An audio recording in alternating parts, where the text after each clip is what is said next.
Good morning students. ये question हम कर रहे हैं 6.3 का 7th 8 9 10। इससे पहले हम क्वेश्चन कर चुके हैं 6 तक। ये क्वेश्चन कैसे करने हैं बेटा, 7 क्वेश्चन और 8 क्वेश्चन बिल्कुल इजी है। इसमें आपको कुछ वर्डिंग्स में लिखी हुई है, मैं पढ़ देती हूँ क्या है। एक विद्यालय में कक्षा 8 के सभी विद्यार्थियों प्रधानमंत्री राहत कोष में 2401, इस पे बस ध्यान देना, 2401 दान में दिए। प्रत्येक व्यक्ति ने उतने ही दान में दिए जितने कक्षा के विद्यार्थी थे। तो बेटा इसका मतलब ये है कि आपको वो संख्या ज्ञात करनी है, जितने विद्यार्थी थे। जब ऐसी बात आती है कि उतने ही कक्षा में उतने विद्यार्थी थे जितना दान दिया, यानी आपको दो दो के जोड़े बनाने हैं। जो भी संख्या से आप उसको अभाज्य गुणनखंड करते हो, तो आपका इसमें अभाज्य गुणनखंड करोगे और दो दो के, यानी आपको इसका वर्गमूल निकालना है।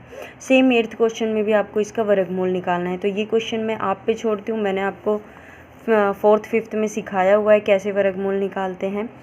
अब हम आगे नोवा क्वेश्चन पे ध्यान देते हैं। नोवा और 10वां एक जैसा क्वेश्चन है। क्या है नोवा क्वेश्चन? नोवा क्वेश्चन ये है कि वह छोटी वर्ग संख्या ज्ञात करनी है आपको जो 4, 9 और 10 से प्रत्येक से विभाजित हो। तो जब भी आपसे ये बात आए कि प्रत्येक से विभाजित हो, ये 3 संख्याएं दे रखी है, इसमें भी आपको इसी तरह की 3 संख्या दे रखी है। तो आपको सबसे पहले इन 3 संख्याओं का लघुत्तम समापवर्तक यानी एलसीएम निकालना है। एलसीएम निकालना है आपको 4, 9 और 10 का। तो आपको पता है हम एलसीएम इकट्ठा करके निकालते हैं 4, 9 और 10 का। सबसे पहले 2 पे जाएगा, 2 दूनी 4, 9 और 2 पंजे 10। फिर 2 से 2 एकम 2, 9 और 5। फिर 3 से 1, 3 और 5। फिर 3 से 1, 1 और 5। और फिर 5 से 1, 1 और 1। अब हमारे पास लघुत्तम, जो हमारे पास एलसीएम आ गया, लघुत्तम समापवर्तक 2 दूनी 4, 4 तिये 12, 12 जो 12 तिये 36 और 36 पंजे हमारे पास होते हैं 36 पंजे 180। आप 36 की 5 से मल्टीप्लाई कर लेना, 6 पंजे 30 और 6 बाद 6 तिये 18। ठीक है बेटा, ये हमारे पास एलसीएम आ गया है। अब हम देखते हैं कि अब ये तीनों संख्या 180 से गुना हो जाएगी, भाग हो जाएगी तीनों संख्याओं को। 4 भी से भी ये भाग हो सकती है, 9 से भी भाग हो सकती है और 10 से भी भाग हो सकती है।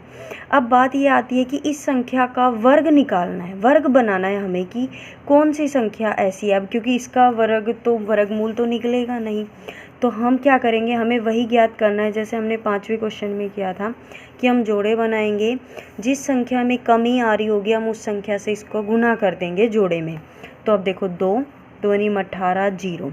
फिर हमारे पास 2 से 45। फिर हमारे पास 3, 15 तिये 45। फिर 3, 5 और 5 एकम 5। अब हमारे पास जोड़े बनने में जो कमी है, अब देखो कमी क्या है बेटा, इसका जोड़ा बन गया, इसका जोड़ा बन गया। कमी किसकी है? 5 की। क्योंकि जोड़ा तभी बनता है, पूर्ण वर्ग संख्या तभी बनेगी बेटा जब इसके पूरे पूरे जोड़े बनते हों। अब इसमें जोड़े में कमी है 5 की, तो 180 को हम किससे 5 से गुना कर देंगे। 180 को हम 5 से गुना कर देंगे तो ये आ जाएगा 900। तो इसका ये आंसर हो जाएगा 900।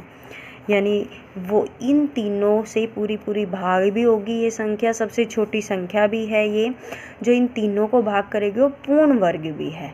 आपको इसमें 3 सवालों के जवाब देने थे। एक तो ये था कि इन तीनों से भाग हो, देखो 4 से भी भाग हो सकती है ये, 9 से भी और 10 से भी, कंप्लीट भाग होगी, करके देखना आप। फिर दूसरी सबसे छोटी भी होनी चाहिए, इससे छोटी कोई और संख्या ऐसी नहीं होगी जो 4, 9 और 10 से भाग हो जाए और वो पूर्ण वर्ग भी हो। 4, 9, 10 से तो 180 भी भाग होती है, लेकिन वो पूर्ण वर्ग संख्या नहीं है। सेम इसी तरह हम ये वाला क्वेश्चन करेंगे। 8, 15 और 20 का पहले हम एलसीएम लेंगे। एलसीएम 8, 15 और 20। ठीक है, तो हम निकालते हैं। 2 चौको 8, 15 और 10। फिर 2 से 2 दूनी 4, 15 और 5। फिर 2 से 2 एकम 2, 15 और 5। फिर 3 से 3 पंजे 15 और ये 5 जाएगा नहीं। फिर 5 एकम 5 और फिर आ गया। तो हमारे पास जो एलसीएम आएगा वो क्या आएगा, 2 गुना 2 गुना 2 गुना 3 गुना 5। इस तरह हम इसका एलसीएम निकालेंगे तो हमारे पास क्या आ जाएगा, 5 दूनी 10, 3 दूनी 6 दूनी 12 और यानी 120। ये हमारे पास 120 इसकी मल्टीप्लाई आ गई है। अब हमें वही निकालना है कि किस संख्या से इसको और गुना करें ताकि ये पूर्ण वर्ग संख्या बन जाए। तो सेम वही प्रोसेस 120 का हम गुणनखंड निकालेंगे। गुणनखंड निकालते हैं 2 2 6 12 0 2 30 फिर 15 उसके बाद 3 5 और 5 एकम 5। अब देखो हमारे पास जो संख्याएं बनी हैं वो ये बनी है, इसका जोड़ा बन रहा है, बाकी किसी का भी जोड़ा नहीं बन रहा। तो अब मुझे इसके लिए एक 2 चाहिए, इसके लिए मुझे एक 3 चाहिए और इसके लिए मुझे एक 5 चाहिए, यानी कुल मिला के मुझे 30 नंबर और चाहिए। 5 दिए 15 दूनी 30।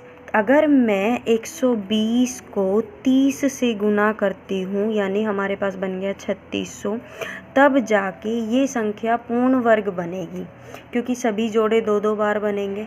तो 3600 संख्या ऐसी है जो 8, 15 और 20 तीनों से विभाजित भी होगी, पूर्ण वर्ग भी होगी और सबसे छोटी संख्या यही होगी। इस तरह बेटा 9वां और 10वां क्वेश्चन आपको करना है।